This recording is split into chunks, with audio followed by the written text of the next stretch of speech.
Okey, Assalamualaikum warahmatullahi wabarakatuh. Okey, hari ni kita bersama dengan adik Muhammad Rizki Zayed. boleh panggil? Zayed. Okey, lagi seorang? Nama saya Muhammad Faikal, boleh panggil saya Faik. Okey, boleh tak hari ni kita nak main satu quiz? So kita kena lawan lah. Ada orang ni tengok siapa yang menang. Okey, let's go.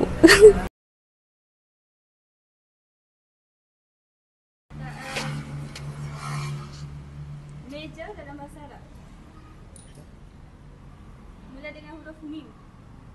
Jawab. Jawapannya adalah maktabun. Maktabun.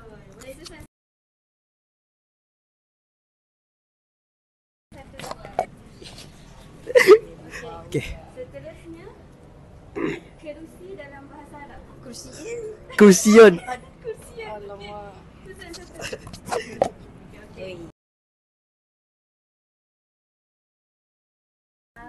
Kolamun. Kelam. Pen. Pen. Saburatun.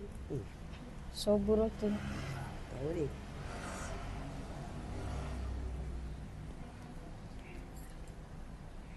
Papan putih. Betul. Weh, panjang bijak.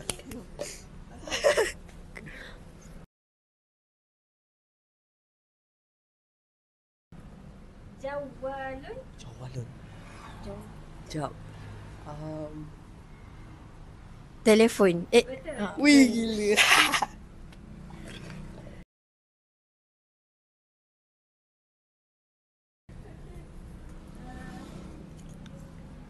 Okey. Tolibun. Tolibun. Sekejap macam dengar ni. Adik adalah tolibun. Meja. Bukan. Oh, mahasiswa. Betul. Oh, alamak. Okey. Yang seterusnya, batolun. Batulun. Pahlawan. Betul. Okey, seterusnya jasusun.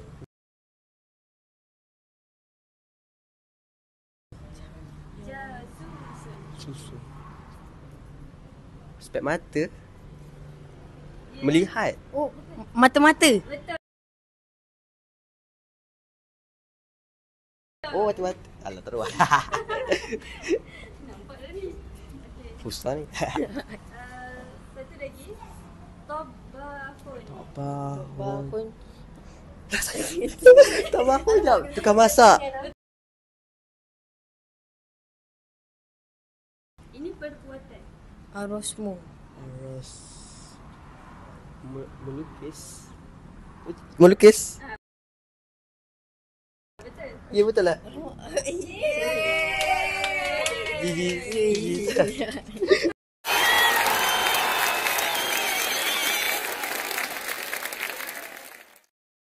Jadi kuis ni dimenangi oleh adik. Faik. Yeay. Okey, jadi kami nak bagilah sikit keychain untuk adik sebab dah join kami punya kuis. Okey.